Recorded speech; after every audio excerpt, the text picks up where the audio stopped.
Ok, velkomin. Þá tilraunin komin í gang. Við ættum að vera orðin live hérna á netinu. Gaman að sjá hvernig þetta virkar. Ef einhver sér að þetta ekki virka, það endilega láta mig vita einhvern veginn. En þetta ásannst að vera tengt þarna í gegnum þennan tengil á YouTube sem á Birnastöð.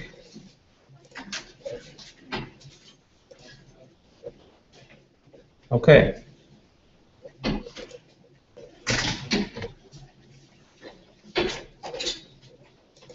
Einhverjar spurningar áður höldum áfram?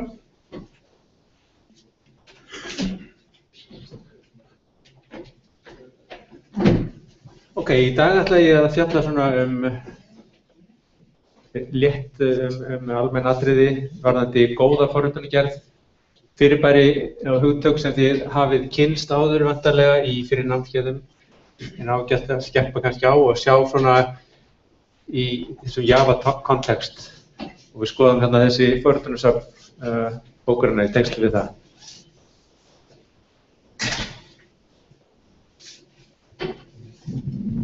Þannig að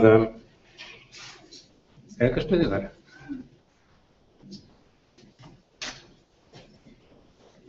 Okay.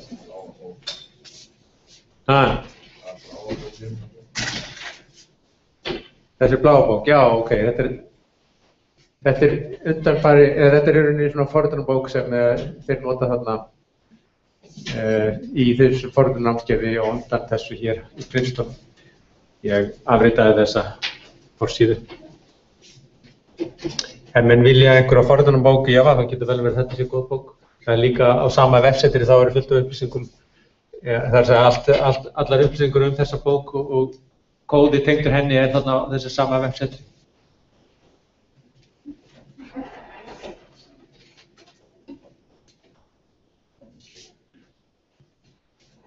Ok, í dag þá ætlum við að fjalla abstrakt gagnatök, data types, sem við útfærum sem klasa í Java og hvaða eiginleika þau þurfa að hafa, æskilegir, og skoðum ákveðnar útfærslur af svona einföldum gagnatökum sem við komum til að nota síðan líka.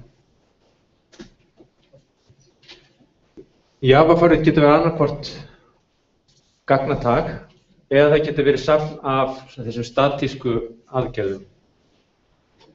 Gagnatag eitthvað sem þið þekkið, það svona mengi af gildum, það hefur ákveðin gildi og síðan aðgerðir sem skilgreindir á þessi gildi. Við útfærum þetta í Java með klössum og þeir innihalda 3 fyrirbæri eins og þau kannast við. Það eru breyturnar, hvað er það, klasabreytur eða ekki? Það eru gildin, það eru aðgerðirnar sem hægt að gera á þessi gildi og síðan eru smiðir til þess að búa til og uppástilla ný gildi. Þessi statísku aðferðir eru síðan það sem við nýtum gjarnan sem söfn. Þar erum við með föll sem taka inn einhverja stika en vinna ekki á neinum ákveðnu hlut. Við köllum við stundum klasaföll líka, þau tilheyra klasanum en þau tilheyra ekki neinum hlut. Við notum þetta gjarnan til þess að reikna út einhver ákveðna hluti og í hugbúnaðargerð þá reynum við að nýta þetta til þess að byggja svona góðar einingar sem hægt að byggja ofan á. Við komum til að nýta það á báða þessa vegu sem föll almennt alveg til að reikna út eitthvað og líka til þess að byggja upp svona mótula. Hvaða slík föll sáum við í síðasta tíma?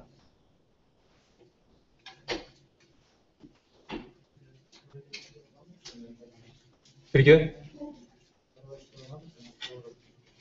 Random, já. Við sáum, akkurat, það var við skoðum þarna library, þar sem að innihélt random framleiðslu. Það byggir alltaf á safni sem í Java-safninu sem heitir math og inniheldur slempitölugjafa. Fleira?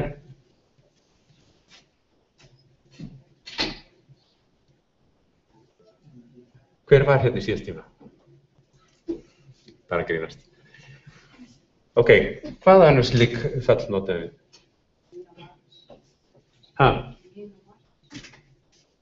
Mínamax, var það? Já, var það í tímanum?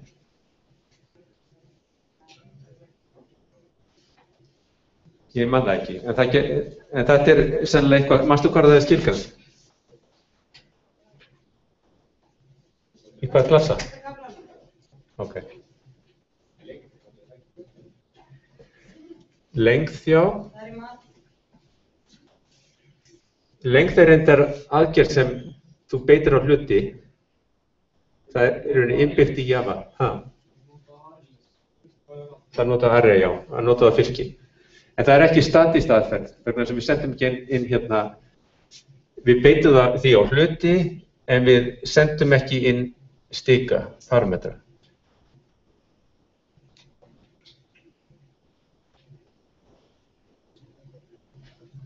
Við sjáum reynda svörin hérna daldið. Hvað fleiri föll notum við? Standardinn, allt það sem var í þessum söfnum sem við skoðum. Og standardát líka, já. Tekni aðgerðir. Síðan er þetta fall sem hétt hérna main, sem er keyslufallið í forritunum. Þetta er, slík fall eru merkt sem static og þá er leiðin til þess að vísa í það að gefa upp nafnið á klasan með það sem verður skilgreind og síðan nafnið á fallinu. Í staðinn fyrir að nota einhver hlut og beita fallinu á þennan hlut.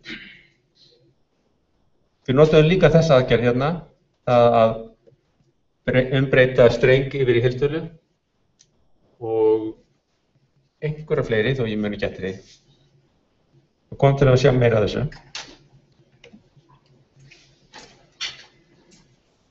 En í tengslu við þessar gagnatögu, þá var gott að rifja upp hverju koma að sögu hérna við að þróa hlutina.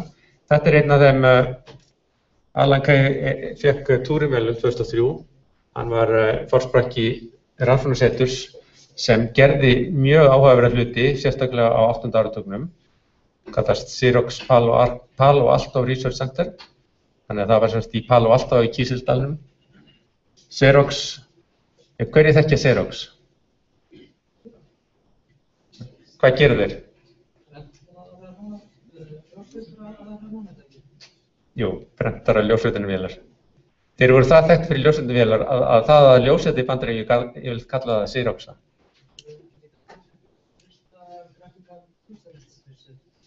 Hárrétt. Þeir gerði fyrsta grafíska user interface og það er akkurat afurð þessa manns og hans hópa. Þeir voru rauninni leiðandi henni þróun á þessum við þekkjum í dag sem nútíma tölvur. Þetta séu fartölvur, þetta séu svona grafískt notandaviðmót og líka rauninni þessi hlutbundna hugbúnaðargerð sem er útfærði fyrst í fornarmáli Smalltalk. Þeir komu út með svona prototípu, kallast Dynabook, sem er svona fartölva með notandaviðmóti. Það var rauninni þetta sem að Steve Jobs sá þegar hann kom inn í heimsókn og rauninni kópíeraði þetta bara í heild sinni og það var það Macintosh.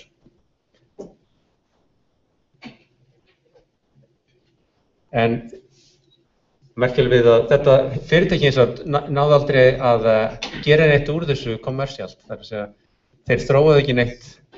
Þeir voru með þetta rosalega fína rannsóknarsetur, en þetta skilaði litlum afurðum sölu, af því að þeir voru svo fókuseraðir á þennan ljósritunarbransa. Hvað er hlutbundin hugbúnaðargerð?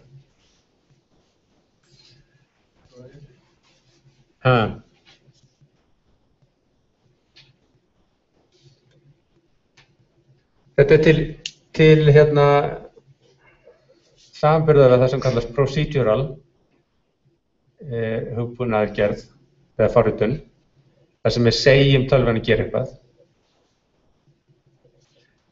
Hans hugmynd var svo að hugbúnaður ætti að vera eins konar hermun af raunheiminum. Og þegar við vitum nokkuð hvernig raunheimurinn virkar, þá ættum við að þróa hugbúnað til þess að módelera raunheiminn. Og þannig setja þær upp þessar hlutbundnu hugbúnaðargerð, þannig að við erum með hluti, það eru þessir hlutir. Við erum með fyrirbæri sem við módelum sem hluti eða sem sagt klasa og síðan finnum við hvað það er sem við viljum gera með þessar hluti, hvaða upplýsingar það er sem þessir hlutir eiga að geyma eða vita og hvað við viljum gera við það.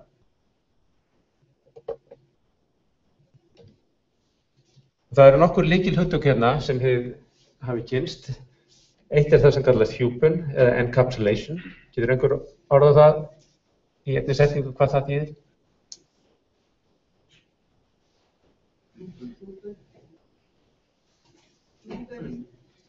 Og hvað það þýðir?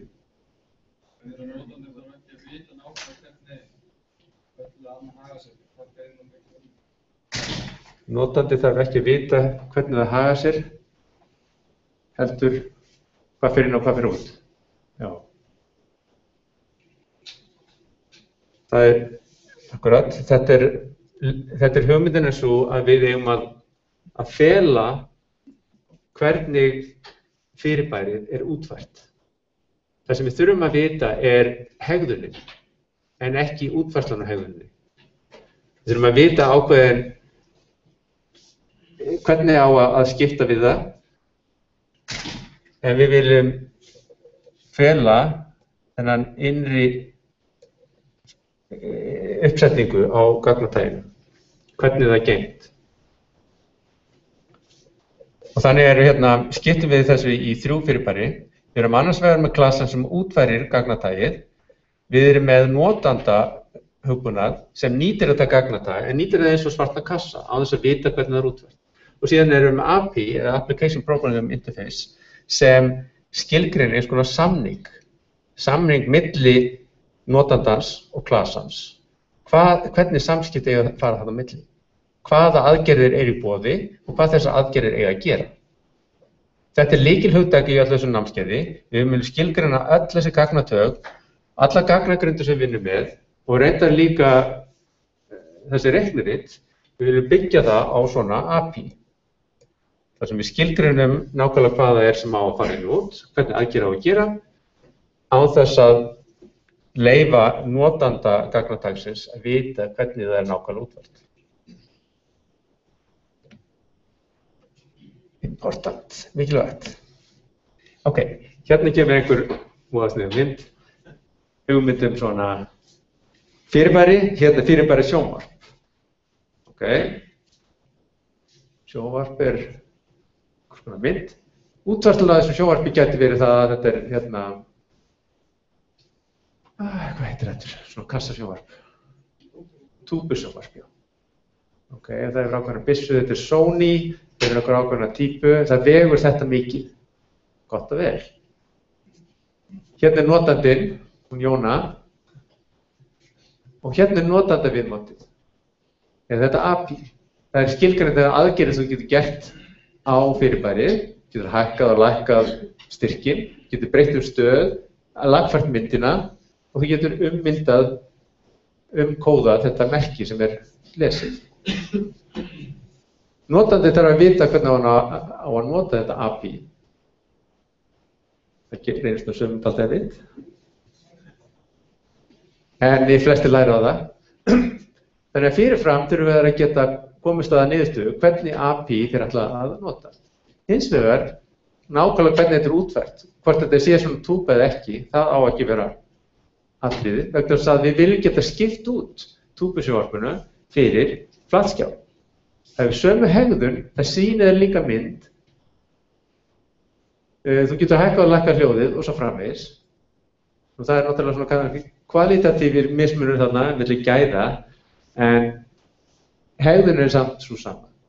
Þetta er mismunandi notandi, mismunandi útfærsla, mismunandi tækni bak við þetta og hefur aðra eiginleika.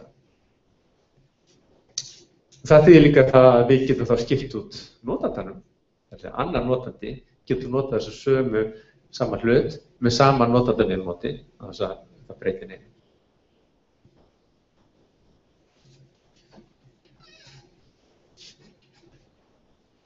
Ok, hérna er einföld gagnatýpa, teljari.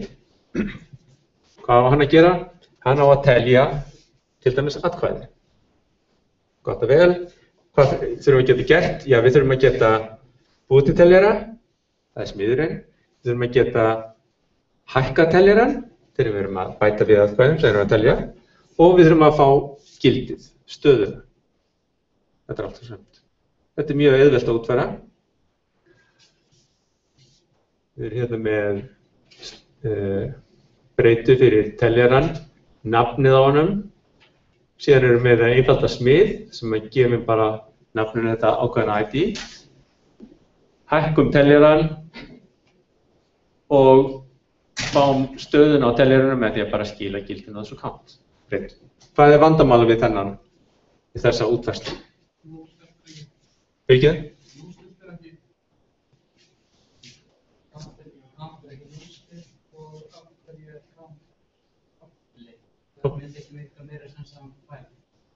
Ok. Það bent á tvennt. Annars er að count er ekki núllstillt og hins vegar að þessar breytur eru public. Sér í lagi þessi count-telari er public.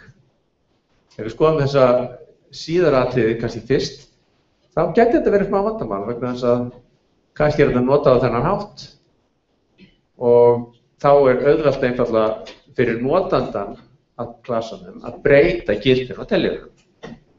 Ég veit ekki hvort að þið muni eftir þessum manni hérna, Al Gore, sem var í forsetaframbjóðandi hérna fyrir einhverjum áratugum eða svo. Nema hvað að það var smá vandamál með talningunum hann í Flórida. Það var eiginlega alveg á mörkunum hver myndi vinna það. Og verið sem að einhverju tímapunkti þegar hann talið hérna negatív atkvæði í einhverju fylkinu eða einhverju héraðinu, það er vegna þess hvernig þessi tækni var nýtt. Það minnum á hérna, vitið þið hvernig maður skrifar reikniritt á ensku?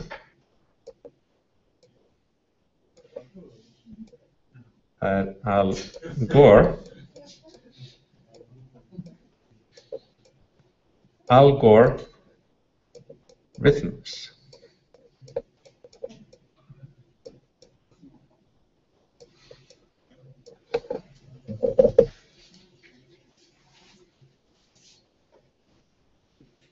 Honum var þetta strikt verið að hafa einhvern tíma sagt að hann hafi hérna hannað internetið. Það var reyndar ekki alveg sanngjarnt og hann sagði þetta aldrei, en það sem hann sagði að hann hefði stuðlað að því að peningar yrðu lagðir í rannsóknir sem urðu til þess að internetið var þróað. En brandarinn er góður. Það er svona eins með, sögur eru góðar óháð því hvort það eru endalega sannar, ekki sann. Þannig að við myndum til þess að gera þetta að hjúpaðri gagnatægi, þá myndum við vilja fela þessi gildi á staðværi breytanum með því að gera þau private. Þannig myndi þetta ekki vera þýðanlegt og notendur ekki geta breytt þessu. Þannig að þetta tryggir það að gagnatögin hafi þá gildi sem ekki er hægt að rugla, krukka í. Og þar með það gerir hugbúnagerðina traustari. Svo er það hitt atriðið varðandi það að count er ekki núllstillt. Eina er að það er reyndar allt í lagi í Java vegna þess að allar breytur eru núllstilltar í upphafi.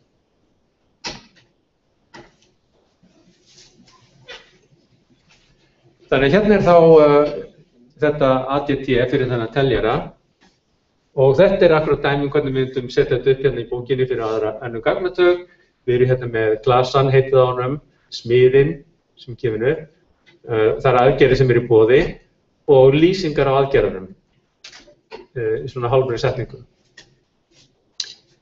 Síðan er alltaf fyrir hvern klasa að þá er í boði aðferð sem kallast toString.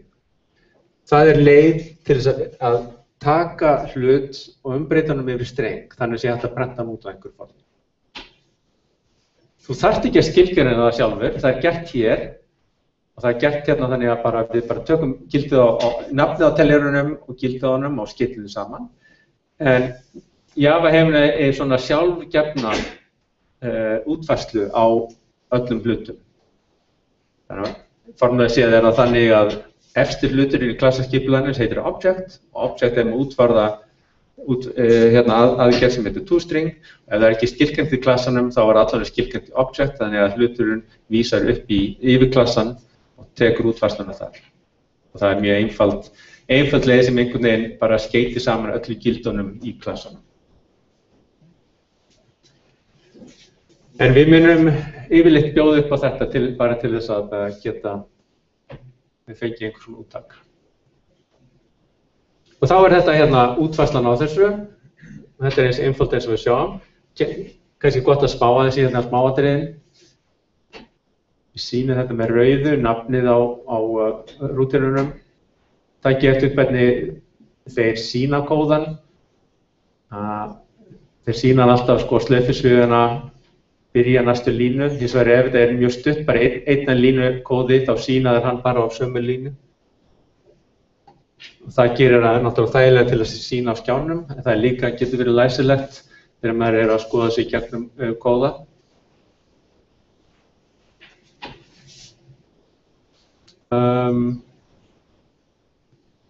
Er einhver spurningar varðandi þennan kóða? Eitthvað sem er óljóst? Já. Final. Já, hvað allir þetta final þýðir?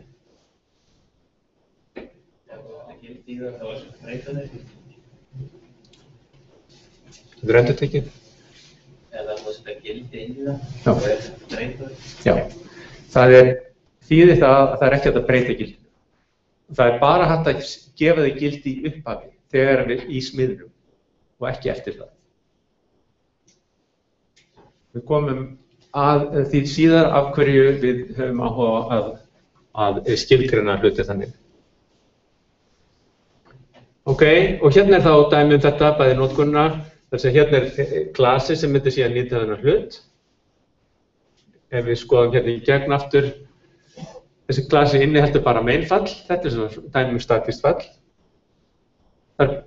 Það tekur inn eitt stika og við byrjum með að lesa þennan stika varpa honum úr streng yfir í heiltölu. Hérna erum við að nota þetta statíska fall, parsint. Síðan búum við til tvo hluti af þessu tagi counter. Heads and tails. Þetta er verið þýtt stundum á íslensku sem krónan og skjaldarmerkið. En ég veit ekki hvort það er lengur skjaldarmerki aftan á.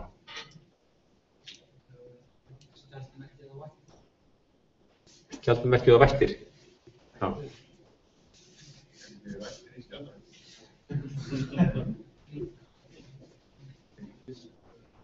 Það er ekki fiskar, já. Fiskar og vættir. Ég held að það sé einfaldar að við bara köllum þetta haus og hala. Það er í samræmi við þetta ekki. Það er framan á og aftan á. Þannig að þegar við ætlum að kasta krónu, þá fáum við annað hvort haus eða hala. Og þeir eru notað sem tvo teljara, einn fyrir fjölda hausa og annar fyrir fjölda hala. Og síðan kastaðu krónu og gera það t-sinnum. Takk eftir hérna erum við að nota þetta statíska fall. Af hverju vitum við að það sé statískt?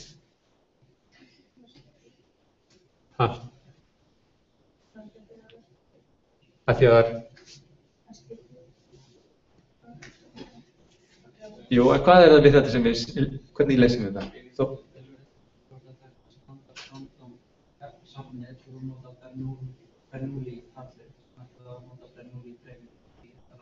Já, akkurat. Við erum að nota þetta hérna. Hvernig veit ég hvað þetta er? Já, ég reyndar, ok, þið hafið séð þetta. Vitið að þetta er klassasafn. Þetta er svona safnsafnsat. En það er líka vegna þess að klasar er alltaf sýnda með stórum staf og meðan að hlutir er alltaf að byrja á litlum staf. Þá erum við hérna með þetta fall sem er fall í klasanum. Það er þetta klasafall, þar með er þetta statískt. Öfugt við þetta hér, heads.increment, hérna erum við hlutin heads sem er að taginu counter og uppfærum þennan hlut hér. Nú hvað gerir standard random.Bernoulli? Bernoulli sem sagt slempikast þar sem að við fáum 0 með líkindunum P og 1 með líkindunum 1 minus P eða kannski öfugt. Nema P hérna með líkindun halva, þannig að 50% líkum fáum haus og 50% líkum fáum pala. Þannig að þetta einfalt venjulegt krónukast. Já. Increment fall? Increment fall, já. Eða fall, já, eða aðferð. Já. Það þetta fall hér. Ég kannski reyna að tala þessi statísku föll sem föll og þau sem virka á hluti sem aðferðir. Ef þú sagðir að uppfæra þennan hlut og benda increment, þá erum við uppfæra count sem að fallið uppfæra bara? Jú, við beitum increment aðferðinni á þennan hlut heads.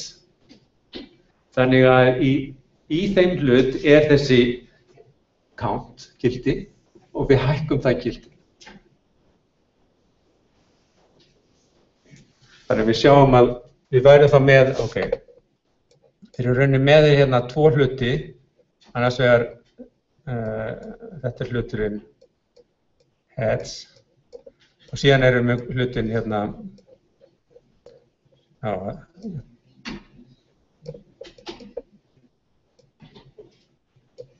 þetta heads, ég greinilega ekki að reyna að teikna meira.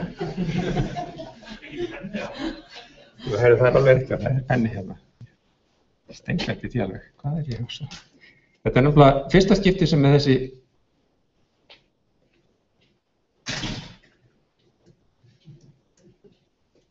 Já.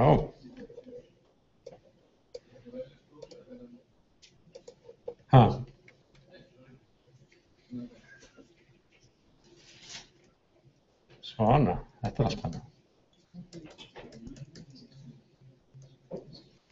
Og í þessum head erum við samsagt með hvað? Við erum með þessi 2 gildi name.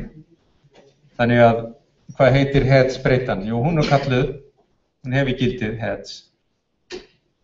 Það nafnið á henni. Og síðan erum við teljara sem í upphafi þá 0. Og hérna erum við með tails breytuna og upphafi hún 0. Og segjum við simulerum þetta og við kostum upp krónu og gerum það kannski 4 sinnum og fyrst áum við upp 1. Hvað gerist þá?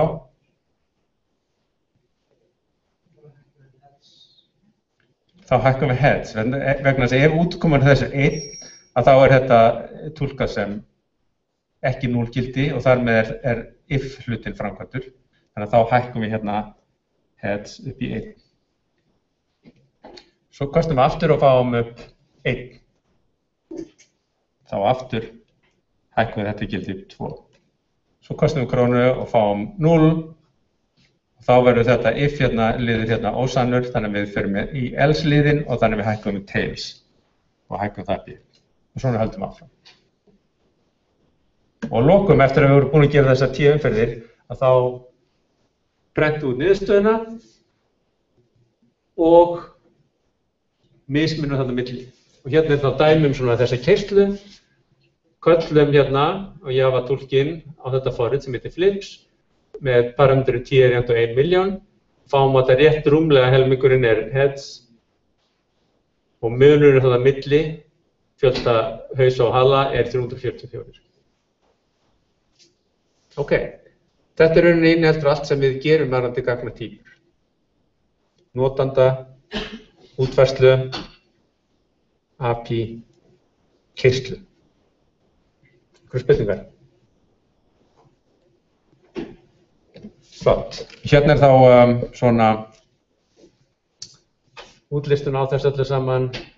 Kallum þetta aðferðir, þetta smiðurinn, þetta eru instance variables, breyturnar, nafnið á klassanum, instance variable name. Þetta það nafnið á þessu hérna, þetta hér. og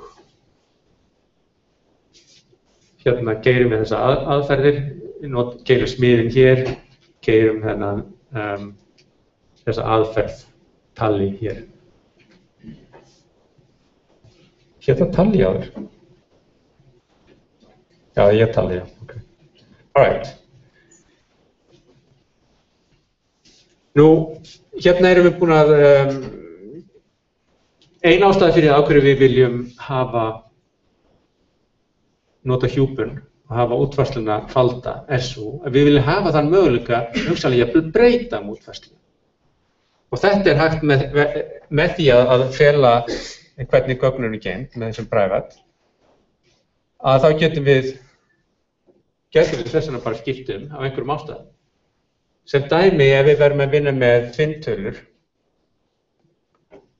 þá er hægt að tákna þær annars vegar sem rauntöluhlutinn og ímyndaða hlutinn, eða það er líka hægt að tákna með pólhlutinn. Og það er ekkert sem segir hérna í þessu API hvernig það er nákvæmlega geymt.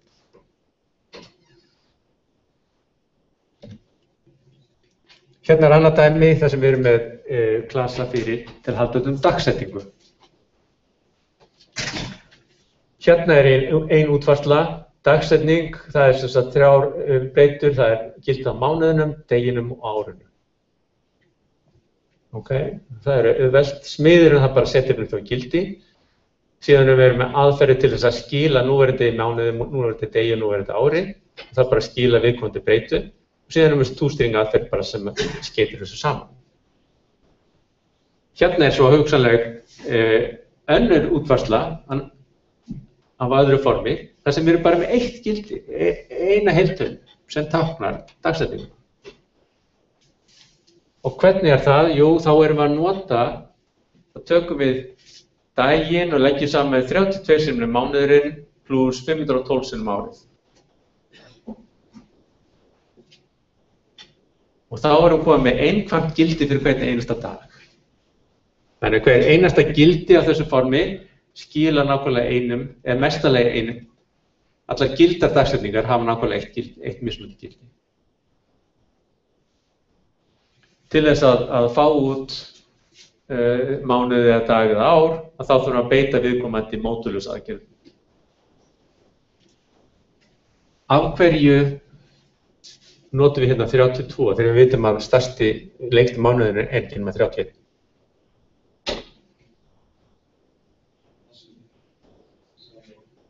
Tala herra?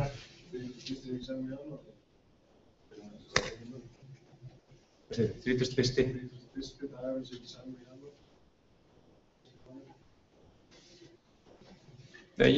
Sko, þú hefur 30, með þessu hefur 32 möguleg gildi fyrir daghluta. Og þetta myndir ráða við 32 daga í mánuði, já. Dagurinn byrjar á einum, þá myndir hafa svo einn dag ef þú með náttúrulega. Rétt. Vegna þess að við viljum ekki, já, það er eitt möguleg gildi 0 sem samsvarar ekki neinum degi.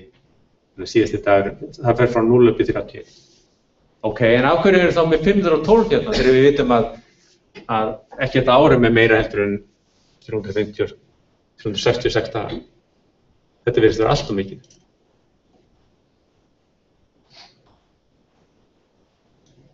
Er það því að samsvara ákveðin fjölda? Samsvarar? Já. Það samsvarar, þetta til þess að passa á bita. Þannig að við erum raunin að nota 5 bita hérna fyrir daginn og síðan erum við að nota hvað?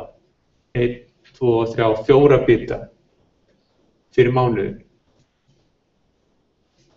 5 plus 4 og resturinn af bitunum er þá fyrir árið.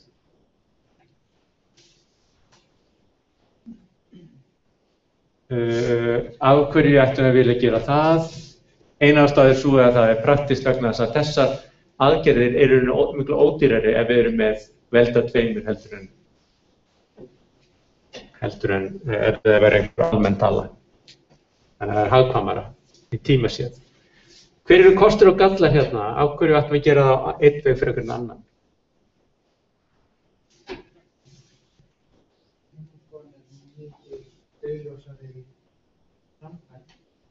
Þetta augljósari hérna, þessi fyrirhluti, já. Hver væri þá ástæðan fyrir að nota þetta seinna?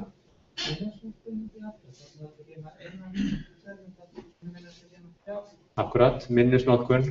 Það er rökrétt, það er bara eitt gildi í staðinn fyrir 3. Það er bara ein ástæða. Gott. Það er hægt að rökra þetta ennþá frekar. En svona hlutir skipta máli, og það er skipta máli að hafa þetta, að vera búin að gera þetta abstrakt, þannig að þetta sé óháð útfærslanum, skiptir mjög miklu máli. Við höfum í sögunni, þó að sögu tölvunotkunar sé ekki löng, þá höfum við gengið í gegnum ýmis skref þar sem að við höfum glímt við það að vegna þess að við táknum einhverju hluti á ákveðinn hátt, þá lentum við í vandræðum þegar við vorum til að mynda þegar við erum komið út fyrir rammann. Þetta var gert hérna á Íslandi með kennitölur. Einhver leyti, einhvern tíma áttu kennitölur verið réttir röð eftir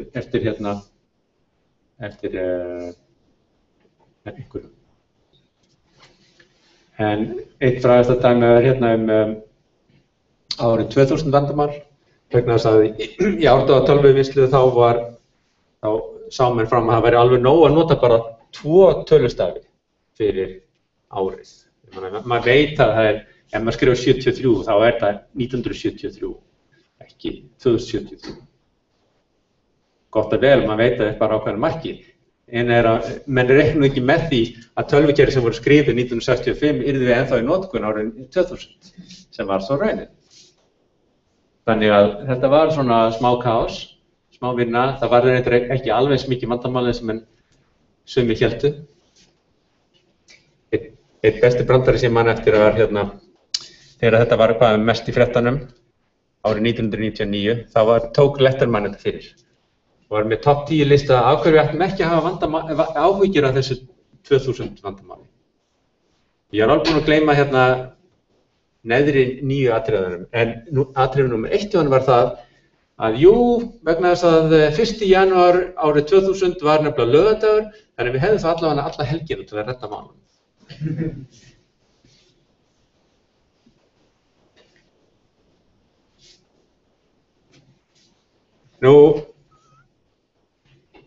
Í tengslum við þetta þá er þetta hugtak að við ættum ekki að breyta hlutunum sjálfir, við eigum að biðja hlutunum að breyta sig. Ask, don't touch, orðaður það. Og hugmyndin, þetta tengist nú í öryggismálum, það að gefa menn með lítið réttindi eins og þeir þurfa til að framkvæma hlutina. En það hefur líka áhrif á hversu auðvelt er að meðhandla, auðvelt er að viðhalda forritum og skilja þau, en maður takmarka það hverju geti gert hvað með þessu hluti. Þetta var einhver bondbrandari hérna. En immutability, það tengist því sem við sáum hann áðan varðandi final.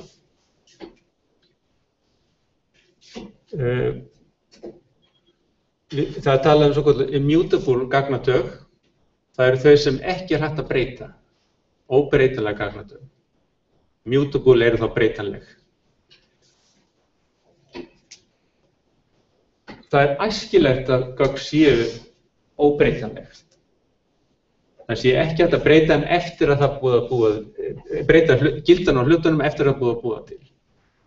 Af hverju er það? Almennt talað, þá gerir það auðveldara að viðhalda og villuleita. Það takmarkar þann magnið af kóðanum sem getur breytt þessum gildum og það þýðir að þú getur í rauninni sent hluti fram og tilbaka án þess að þurfa áhyggjur af því að einhver notandi getur hugsanlega verið að krukka í því sem þú ert með. Þetta tengist líka svokallað aliasing. Aliasing er það þegar að þú ert með, segjum nota pennan. Við erum með þennan hlut A og hluturinn A er rauninni bara tilvísun í ákveðin í hlutin. Við erum síðan með aðra breytu B sem þetta sé hérna counter. Counter A, það er breyta sem er tilvísun í geymslun á hlutnum og hérna getur við til dæmis geymt. Ok, þetta er teljarinn T og hann hefur gildi 31. Og síðan erum við annan teljara, annan counter, sem kallast B og hann fær eitthvað gildi og yfirleitt ætti hann að vísa í nýjan teljara en það er hægt að gera counter B er jafnt og A. Þannig að hann fær þá gildið á A. Hvað þýðir að fá gildið á A hérna? Það þýðir að þessi tilvísun verður svo sama. Hann fær gildið sem er þessi bendir á þetta ákveðna minnistögg. Það þýðir að þegar við spyrjum B sitt gildi að nú þá fáum við sami gildið á A sem er allt í fínu lagi en hvað gerist síðan þegar við gerum B.increment? Akkurat, það breytir þessi 32, þannig þegar við síðan gerum A.tally þá fáum við út 32. Þannig að þarna erum við komið með þetta er þetta aliasing vandamál að þegar við látum tvo vísa að benda á sama fyrirbæri, þegar annar þeir breytist, þá breytist hinn líka. Og það eru ýmis gagnatök hérna sem eru óbreytanleg. Við ræddum við síðasta tíma að strengættýpan hér er óbreytanleg. Það er að segja, við getum búið til strengi upphafi en við getum ekki, og við getum lesað hann og skoðað hann og svo framvegis, við getum ekki breytt hann. Ef við ætlum að breyta hann til dæmis með því að stytta hann eða breyta einu staf, þá verðum við að gera það með því að taka hann og skeyta hann og búið til nýtt fyrir mig. Þetta er, má segja, kannski galli við óbreytanleg gagnatök. Allar breytingar verða dýrar, þú ert að búa til nýtt eintak. Þess vegna viltu ekki gera þetta fyrir þau gagnatök þar sem þú ætlar að gera mikið af breytingum. Til og með það er það út í hægt að gera þetta fyrir teljara, vegna þess að teljari er ju gerður til að breytast. En dæmi það sem er til sem svona óbreytanleg fyrirbæri er color, það er litur. Maður getur búið til nýjan lit og látið pennan sem við teiknum með nota þennan lit. Ef við ætlum að nota nýjan lit, þá búum við til nýtt gildi.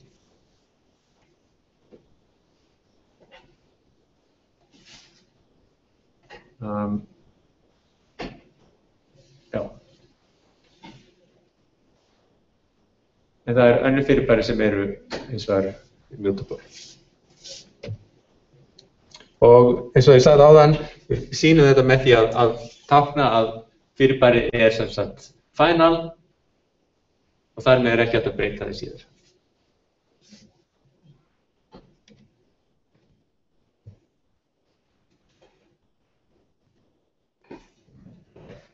Ég vil ekki taka pásu.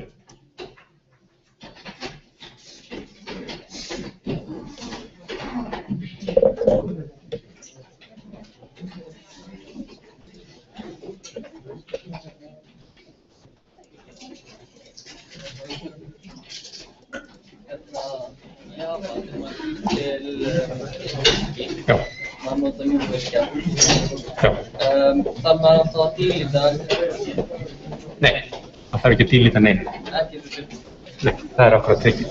Það notar sem svokallaða sjálfvirka ruslarsöfnun sem þýðir að þú getur búið til hluti eins og þú vilt. En það sér einhvern sjálft að ef enginn að nota það lengur, þá safnar hún því saman og hreinsar minni. Þannig að sérflús eða bindisvandamál er ekki það? Nei. Já, það eru til aðstæður þar sem það getur komið upp eitthvað í þá áttuna, en það eru bara mjög takmarkaðar aðstæður. Og almennt alveg já, þessi minnisvandamál er ekki til staðar og þetta er í raun tölvöld auðvöldra fyrir forritanann akkurat út af þessu. En hérna líka almennt sem maður er búið í klassu, er það alltaf svona, maður gefur upp BF á svona? En að stundum bara afrita gögnin og stundum að gefa gögnin eða er það alltaf bara að gefa gögnin? Það er alltaf bara að gefa bakteríum. Þú ert alltaf með, ef þú ert með hluti, þá ert alltaf með annars vegar breytunum sjálfa sem er tilvísun í gögnin sem hluturinn inniheldur. Og það er alltaf tilvísun. Þannig að ef þú gerir afritar, það er að segja að þú gerir þetta akkurat svona, counter er jafnt og B-rent og A, þá gerir það bara þetta, breytir bara. Þú verður að vera með sér aðgerð þá, sem er þá copy constructor. Ok. Það er ennþá að hafa þannig að setja upp yfir tíman, helgina. Já, það er að segja, ég er búinn að setja inn alla fyrirlestur frá því í fyrra, þannig að þeir verða raunni, má segja, tilbúnir. Ég fór að daginn og þá var einhverju 6. Já, ég gerði það í gær. Ekki með daginn í gær.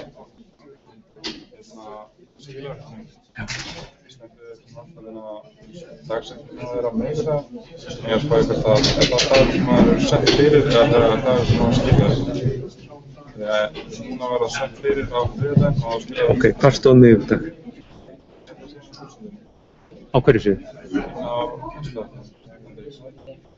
Það er ég bæði deytið þessum. Ok, það ánefnilega að vera 5. Þetta var áður, var það miðvikudag? Ég bæði það var deytið sem að fáum skilja þetta og skilja. Já, ok. Það er skilafresturinn, já. Já, það verður sett fyrir síðasta lagi helgina. Það er að segja, þessi litlu verkefni eru sett fyrir helgina, en hérna stærri verkefni þá fáið þið 2 vikna skilafrest.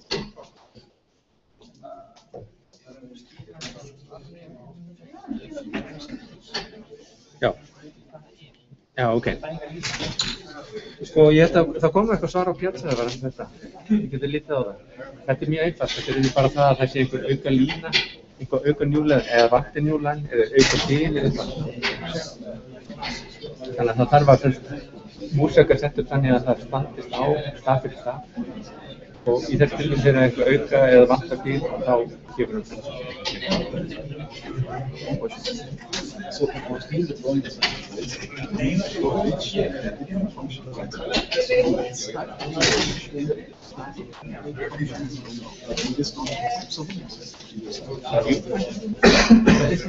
Introduce the standard program. I just want to go like shit, you know, and find the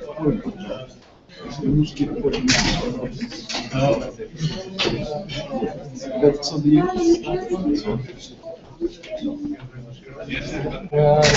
Depends on how you plan to use the I just want to have just a regular point.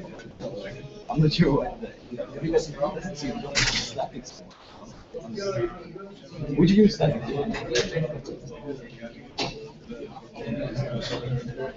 wouldn't put this into separate functions. Oh, you wouldn't? Oh, okay.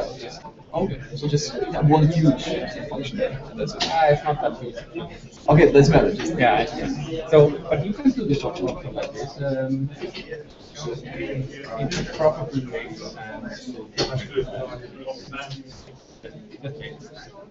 Then it makes it simpler to install it. You don't have to create, and you don't have to create an object of this type.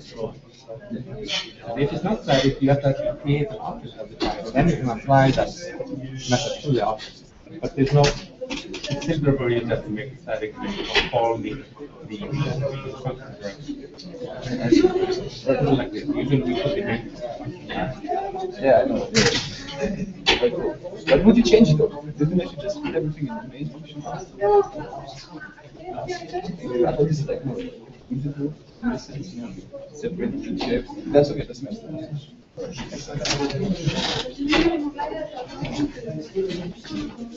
I guess the point is that the reason is that you're doing very specific things, but this is not the general purpose tasks.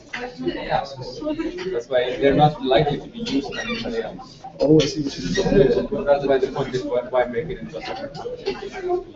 Oh, I see what you're doing. Awesome.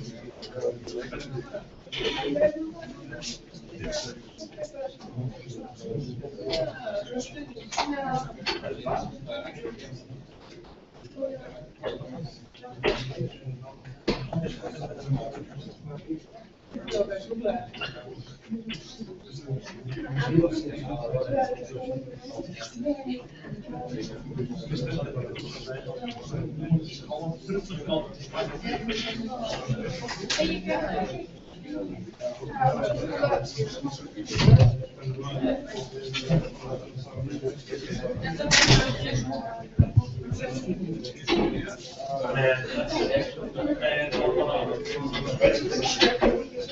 right.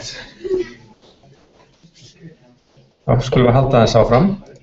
Ég ætla hérna aðeins að nefna aðra hluti sem kom til með að nýta síðar. Og hérna erum við með tvö dæmi svona geometrískar gagnatök.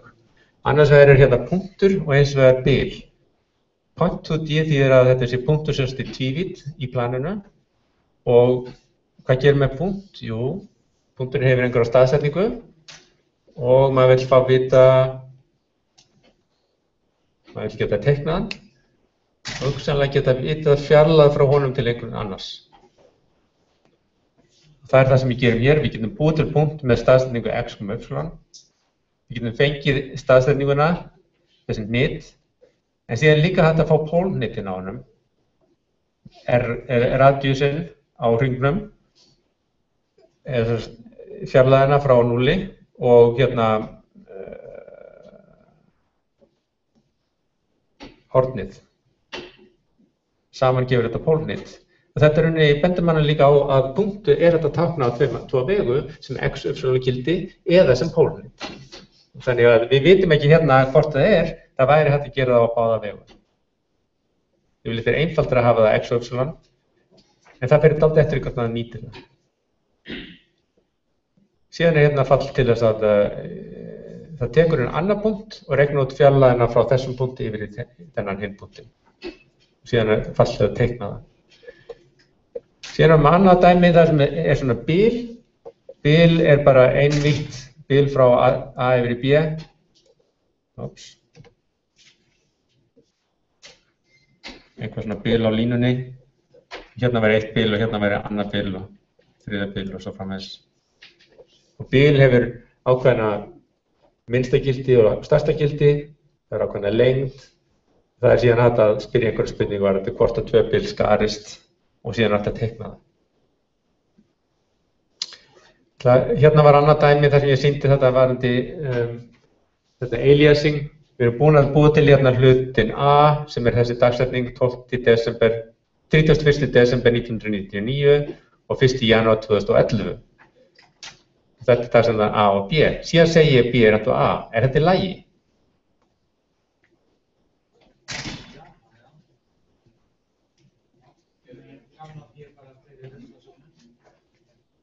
Já. Gamla B bara hverfur. Það enginn sem vísar í það. Java ruslasafnar því. B vísir núna í A sem þýðir að þetta við fáum svona aliasing og ef við sjáum hvað að gerist í minninu þá erum við með tvær breytur, þessar A og B, sem eru staðsettar einhvers staðar. Þar eru báðar tilvísanir í tvo hluti. Eftir að við erum búin að gera þetta, þá vísar báðar í þennan hlut hérna. Þessi hvarf vísar báðar í þennan hlut hérna, sem byrjar á hólfi 811. Meðan að engin vísun lengur í þennan hér, þannig að þessu verður þá á endanum hent með ruslasöfnunni. Ok, lokum var þetta það að hanna svona API. Þetta dálítið list að gera það vel, vegna þess að það hægt að flaska því á marga mismunandi vegu. Þeir taka þetta fyrir ýmis dæmi hvað getur verið, hvað getur komið upp. Það getur verið of erfitt að útfæra það. Það náttúrulega ekki nógu gott ef við erum að vantast of mikils. Það getur of erfitt að nota það. Ef notandakóðin verður flóknar bara við að nota þetta API heldur en án þess, þá erum við sennilega á rangri leið. Algengara hins vegar það að það sé annarkvort of þröngt eða of vítt. Það að sé of þröngt þýðir að það ekki nægilega margar aðgerðir. Það helstu aðgerðir sem við viljum geta gert við hlutin, þær eru ekki til staðar. Það hins vegar dálítið meira trikki og ekki alveg augljóst að eitthvað sé of vítt. Það sé of margar aðgerðir. Af hverju þetta vandamál? Fyrirgefðu? Inniheldur eitthvað sem þú mátt ekki gera, það gæti verið. Það gæti verið á dýrt við sem er það er ekki nægilega ljóst út frá þessum skilum hvað eru kostnaður við það sem við erum með framkvæmd. Þetta er mjög góð punktur vegna þess að þetta er akkúrat ástæðan af hverju þessar helstu gagnagrundir eru þróaðar frá grunni í þessu námskeiði, að í staðins að nota það sem er til í Java-safninu, það er ýmsir API þar sem eru mjög almennis eðlis, en það fela líka flækjuna bak við það. Það er erfitt að sjá út hvar maður er að borga fyrir öll þetta generality. Og það þýðir það líka að það er erfitt að kannski, þá erum við ekki að lýsa fyrirbærinu nægilega vel. Ef við til og með spyrjum með eitthvað sem á að taka yfir kött, og ef þeir eru svo vítt að við getum ekki að sé hvaða dýr það er lengur, þá er þessi abstraction ekki virka. Það getur verið of almennt, það er að segja að það sé engin abstraction í því. Það getur verið of spesifískt, það er að segja að það sé svo sérhæft að það kom ekki neina notum. Og síðan er þetta líka annað vandamál, það getur verið of háð ákveðinni geymslu, hvaða gögn við notum, hvernig við formúlum það. Og það þýðir rauninni það að í staðins að við séum að fela eitthvað og þar með að tryggja það að notandinn þurfi ekki að vita hvernig gögnin eru geymd, að þá ef þetta er of háð þessari geymslu, þá erum við bara að fela það fyrir honum á þess að það hjálpa honum.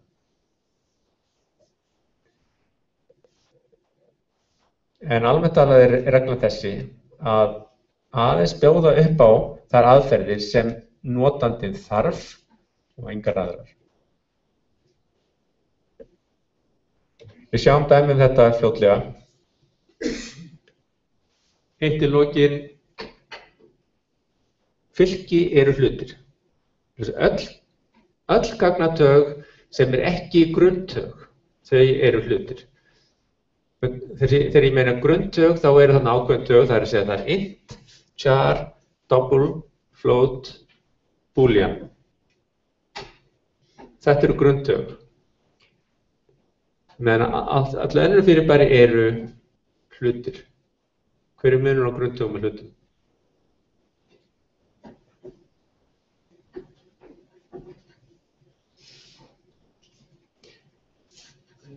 Eitt er það í geymslu að ef maður býr til breytuna sem er að taginu int, þá fær maður bara pláss fyrir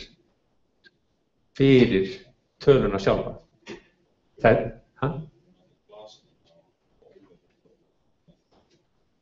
Akkurat, klasar hafa overhead og eins og til að mynda það er til svokallar wrapper-týpa, umbúðatýpa sem kallast integer. Þetta er klasi sem inniheldur heiltölum. Hver er munurinn? Þar myndum við þá vera með. Þannig ef þetta er int, getur verið með int a og þá í minni þá erum við bara með gildið á a hérna í hólfi. Ef við erum þess með integer b, það þýðir það að b er breyta muniði sem býr á einhverjum stað. Hún inniheldur eins og tilvísun í hlutin sjálfan og þar geymum við þetta gildið 30.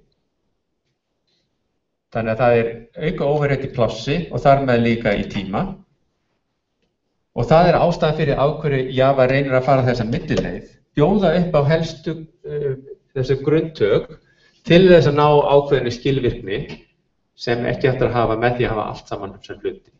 Það er verið hins og ákveðna galla vegna þess að við þurfum þá að skilja milli þessar tveggja mögulega fyrirbæra. Það eru sumt sem bara hægt að gera með hlutum og ekki með grunntökum, eins og við komum til að sjá. En allt sem ekki grunntök það eru hlutir til að mynda fylki. Við getum líka verið með fylki af hlutum og það er þá líka hlutur. Og eitt í viðbót, assertion. Assertion er leið til þess að forrita á svona vara með varúð, það er að segja Við setjum inn í kóðan ákveðnar staðhæfingar sem eiga að vera sannar. Ef þeir eru ekki sannar, þá á kóðan að krassa og skila út villumeldingum. Þetta er til þess að tryggja það að kóðinn sé að hegða sér eins og hann eigi að vera að hegða sér. Og það getur verið mjög sniðugt að hafa þetta á svona lykilstöðum í kóðanum.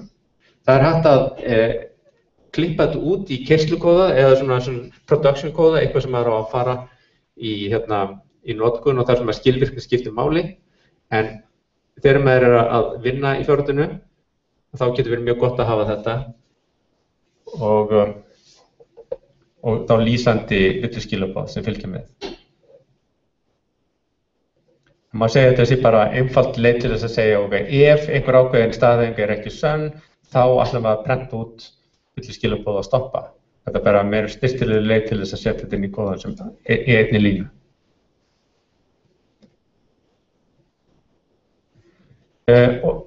Og hérna er síðan smá yfirlit yfir svona helstu gagnatök sem við sjáum í námskeiðinu. Það eru gagnatök sem eru í Java-librarinu. Það eru annars vegar þessar wrapper-týpur fyrir heiltölur og doppel. Það eru strengir. Síðan eru ákveðna týpur sem við notum stundum til að mynda varðandi lit og font, hugsanlega varðandi skrár. En að öðru leyti notum við eiginlega ekkert úr Java-safninu. Við erum síðan með þessi staðalsöfn eins og inntak og úttak. Og síðan erum við ýmis tök sem halda utan gögn á þessu formi til að mynda svona geometrísk gögn. Það eru tök sem við notum til þess að greina reiknið, til að analysera, til að mynda klukka, skeiðklukka, til þess að taka tíman á forritum. Í næsta tíma ætlum við að skoða stafla sem við kannast við og einföldan á því sem kallast POKI. Og síðan fljótlega, eftir svona 3 vikur, þá skoðum við forgangsbiðröð, priority queue og ýmsar útgáfur henni og síðan simple table, simple tablur eins og ég kalla það, sem eru leið til þess að halda undir gögn í réttri röð eða geta flett upp, þetta er svona uppfletti tablur, til að mynda útvært með leitatrjám eða með tætutöflum. Og síðan er ýmis konar gagnatök fyrir net, bæði til að geyma netið sjálf og líka tök sem er þess að við vinnum með upplýsingarnar, fyrir ekki aðgerðirnar, eða reikniritin. Hvert reikniritt sem við þróum, þá verðum við ákveðna gagnatýpu. Þannig að það verður safnað þessu til að sjá.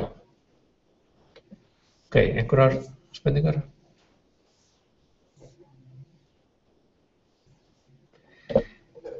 Nú, ég ætla að fjalla aðeins meira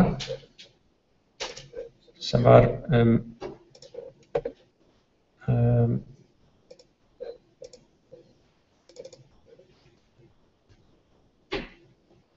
söfnin í bókinni. Fyrst langaði maður að kynna viðburði í vikunni. Við erum að fá í heimsókn, kannski áhugaverðasta tölvufræðing sem þekkist. Af þeim sem eru virkilega frægir þá er hann kannski einna yngstur. Eric Demain heitir hann, prófessor MIT.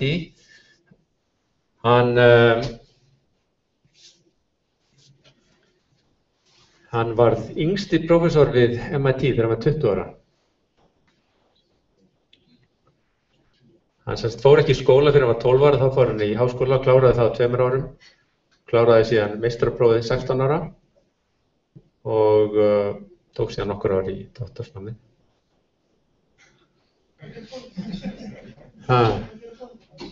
Hvað gerir foreldrar? Góða punktur.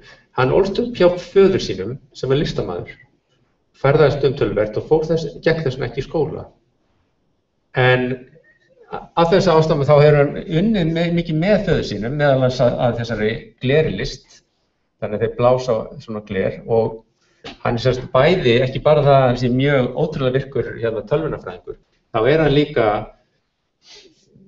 established listamaður.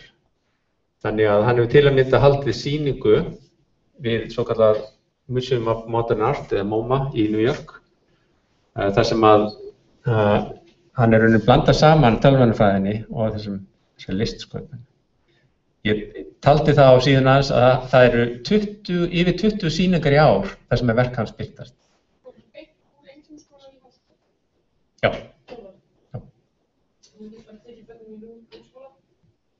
Í Bandaríkjunum þá þetta ekki mjög algengt að fólk sé skólað heima hjá sér og þá þurfum við bara að geta sýnt fram að það þegar komið í skólan að þau hafa einhver ákveðna getu.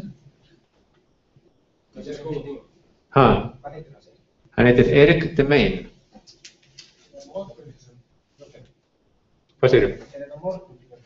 Já, þegar við erum annars vegar verðum með hérna klukkan 5 á morgun svona fund sem kallum Crossroads between Science and Art eða krossgötur list og vísinda. Það sem við fáum hann til að tala hvernig að hann fær vísindin og listina til að kalla saman eða hvernig hann lítur á þetta sem svona það rennur rauninni saman í eitt hjá honum. Þannig að sér í lagi þá hefur hann verið þekktur fyrir svona þessa origami eða pappírsbrot þar sem hann hefur rauninni þróað ákveðna tækni sem var ekki vitað væri hægt að gera áður. Þar sem við kannast við svona pappírsbrot en við búið til einhvers konar fyrirbæri með því að brjóta pappír. Hér hefur hann rauninni þróað tækni þar sem að hann brýtur ekki bara flatt, það er að segja bara eftir beinni línu, heldur brýtur það í boga og býr þannig til svona flókin strúktúr. Og síðan verða 2 fyrirlesarar sem íslenskir sem bæði hafa unnið með raunvísindi og hérna listsköpun. Annað þeirra frá CCP og hinn raunkennari sem raungraunkennari. Og síðan daginn eftir þá eigum við í þessu rannsóknarsetri okkar ISTCS afmæli, 10 ára afmæli.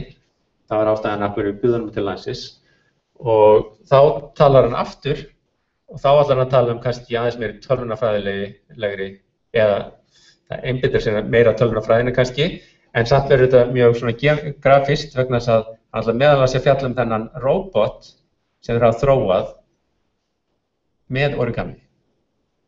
Það er hugmyndin svo að þú búið til eitthvað sem þú getur prentað bara á svona plötu og síðan getur róbotinn sjálfur með svona origami aðferðum mynda sig yfir þá stöðu sem hann á þessu. Það eitthvað myndband hérna sem fylgir með þessu, ég var að skoða það.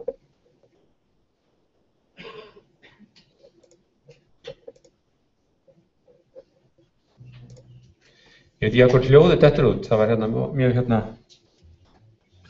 hardcore hljóð. En hugmyndin þessi að þetta sé samt lýst þetta sem broti þannig að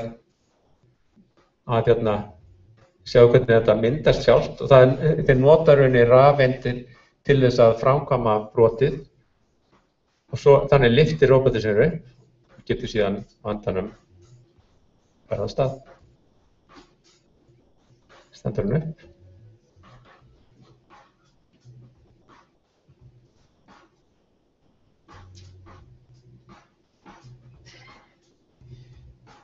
Og svo það komið í gang.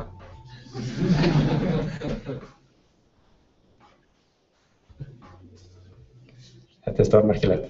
Allavega, þetta sem sagt karakter sem hlýtur að vera, ég hef síðan reyndar í fyrirlestri, hann mjög skemmtilegur og þetta einstakur karakter náttúrulega. Þannig að sérstaklega fyrir einhver sem í tölvunarfræði þá held ég að þetta hafa gaman að þessu. Öðru eða vonandi báðum. Ok, aftur í bókina. Við vorum ekki búin að skoða þetta hérna síðast, en ég ætlaði kannski að einbeita með því að skoða þessi söfn sem við höfum. Söfn eru þessar svona einingar sem eru hugsaðar til þess að vera nýttar af öðrum forritum. Og þá erum við notendur sem kalla á þetta safn. Aftur erum við með svona API, það eru skilgreiningar á þeim föllum sem eru í boði í safninu. Og til að mynda var hérna þetta random safn sem við skilgreinum ákveðna aðferðir, uniform, Bernoulli, Gaussian, discrete og shuffle, til þess að framkvæma ýmiss konar slembi tölugerð. Og þarna var útfærslan að þessu. Allt þetta skilgreint sem static aðferðir með ákveðna parametra. Þess vegna köllum við á það sem standard random punktur uniform. Í rauninni er þetta mjög einfaldur kóði að þeir nýti bara slembitölugjafan sem er í þessum math library sem fylgir Java. Og aftur við notum í öllum þessum söfnum og reyndar næstu öllum forritunum bókinu þá erum við með svona unit testing, það er að segja við erum með main forrit sem fylgir safninu til þess að prófa aðgerðan í safninu. Þannig að hérna fyrir við bara einfalda prentum, köllum allar helstu aðgerðan í safninu og prentum út gildin. En það væri líka hægt að gera ákveðna testun, eru aðferðirnar að virka eins og þeir eiga að vera. Og þannig getum við nýtt þetta til að mynda á þennan hátt. Við ætlum að búa til svona ský og við gerum það með því að búa til punkt af handaáfi. Hvernig búum til punkt af handaáfi? Jú, við búum til x-gildið handaáfi og y-gildið handaáfi og teiknum síðan punktir samkvæmt því. Þetta er myndið svo Gaussian. Af hverju Gaussian? Vitið hvað það þýðir? Það þýðir í rauninni normaldreifing. Þannig að x-nýtið er normaldreift og y-nýtið er líka normaldreift og þess vegna myndir þetta ský sem er þykkast í miðjunni og deyr síðan út í kantunum. Hérna er annað safn tölfræði. Þetta er líka mjög afskaplega einfalt, það er að segja að það er mjög einfaldar útfærslur, en það er mjög þægilegt að nota þetta. Við notum þetta til að mynda í tölfræði fyrir að gera talningar, meta tímaflæki á reiknirítum. Fáum við hérna, einhver myndist hérna max á miljón, meðaltal, varians, staðalfrávik, median-gildi og síðan ákveðina aðferði til að plotta gildin. Hérna sjáum við útfærslu sem að þessu. Max er mjög einfalt, það er gegnum með einfaldri lykki og finnur stærsta gildið. Aðra aðferðir er ekki mikið flóknari. Það sem ég ætlaði að sýna hérna varðandi þetta var að hugmyndi með þessari módularforritun eða einingaforritun er svo að búa til einingar sem hægt er að nýta á mismunandi vegu, á mismunandi aðilum og hugsanlega það með búa til svona ákveðið flókið nettengsla af þessum mismunandi módulum. Til að mynda, ef við skoðum þessi staðalsöfn okkar, að þá vorum með þessar standarddróa fyrir teikniaðferðir. Það er síðan notað í statistics til þess að prenta út, teikna tölfræðina. Í Java er þetta mathsafn, á því byggir hérna standard random og síðan þetta forrit sem kastaði krónu að það nýtir sér bæði af þessum safni hérna. Þannig getum við búið til flókið safn af svona safnum. En lykilatriði að þetta sé sem sagt margnýtanlegt og með því að þróa þetta einu sinni þá sé hægt að nota þetta oft.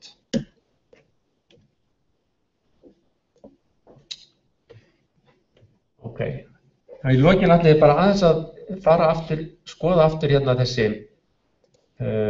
safnbókarinnar eða forrit. Þannig að við erum með þennan kóða.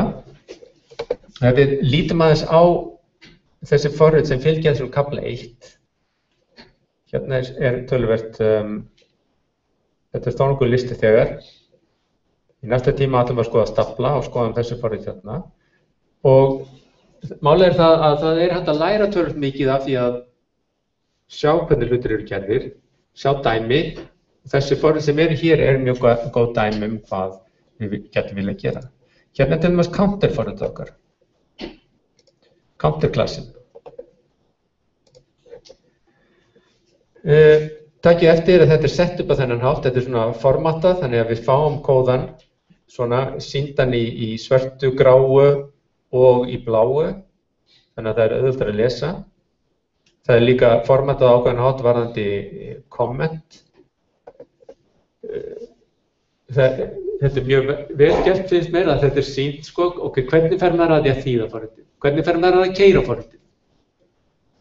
Hverju þetta háð? Jú, þetta háð þessum söfnum hér, standard out og standard random.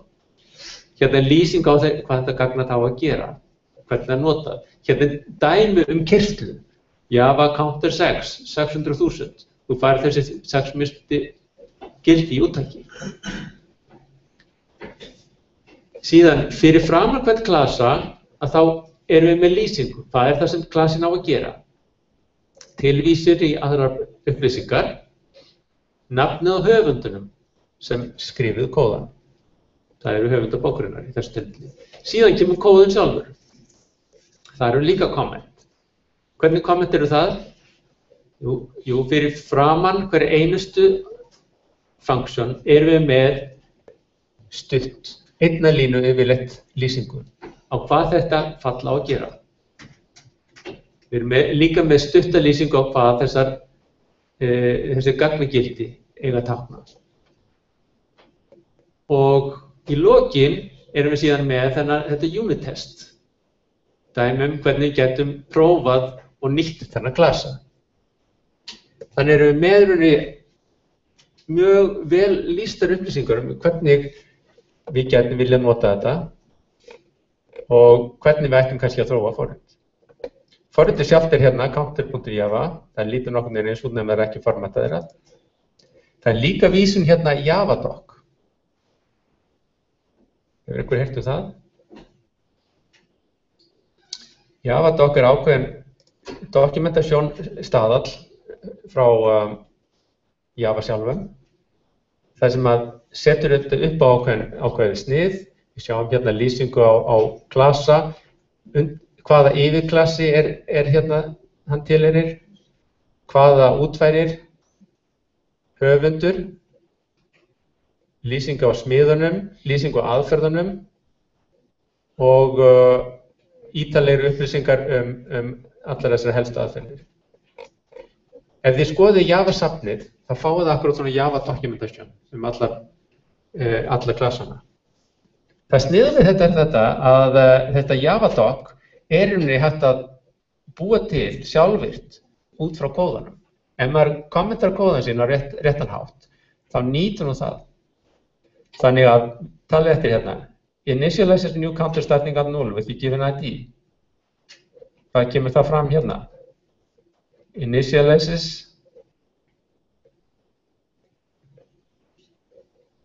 a new counter starting at 0 with the given ID, sem kemur parameters ID. Það að því að þar var ákveðin breyta param sem gefur til kynna upplýsingar parametra. Sama hérna, author vísar síðan í upplýsingar hér, þetta eru höfundar. Þannig að þessi kóði, þessi síða hér generuðu sjálfvirkt út frá kóðan. Ef maður setur kommentu upp á réttan hátt.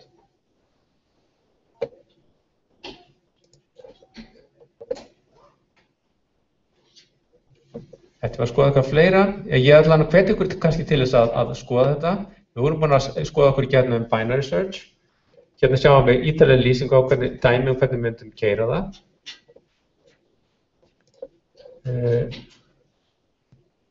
Þetta líka skemmtilegt fyrirbæri sem forrit sem við komum ekki til með að sýna held ég hér. En þetta spurning hvernig fer það að því að stokka spil ef þú ætlar að gera það í tölvu. Ef við hugsaum það í smá tíma, hvernig myndi ég fara að því að stokka spil?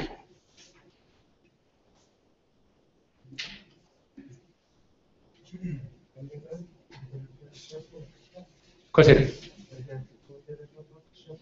Það er það sem við erum að gera, já. Eitthvað random, já. Random og swap í array, já. Hvernig, já, þetta er akkurat rétt. Við myndum vilja swappa einhvern veginn til þess. Hvernig myndum við gera það?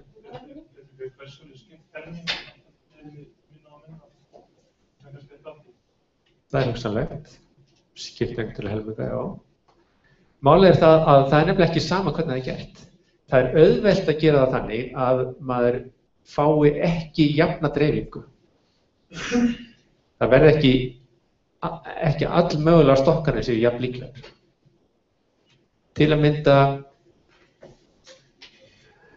já, nú man ég ekki hvaða dæmi eru þetta, en þessi aðferð hérna eftir Knuth er hérna dæmum stokkun sem gefur þér sem guarantees that to rearrange the elements in uniformly random order. Ef maður gefur sér það að math.random skili óháðum breytum milli 0 og 1. Þannig að hérna er útfærsla þessu og þetta er bara einföld lykkja en málið er að gera það nákvæmlega rétt.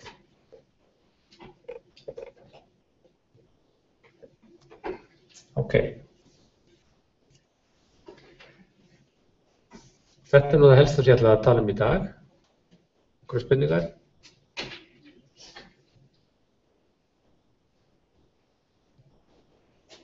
Alright. Í næstu viku þá tökum við það fyrir kafla 1,3 og síðan kafla 1,4 svo framvegis. Og næsta efni verður stafla.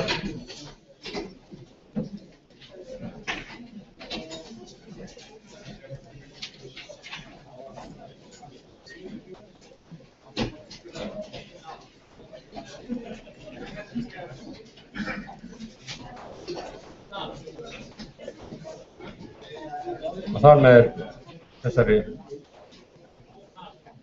fyrirlestur lokið.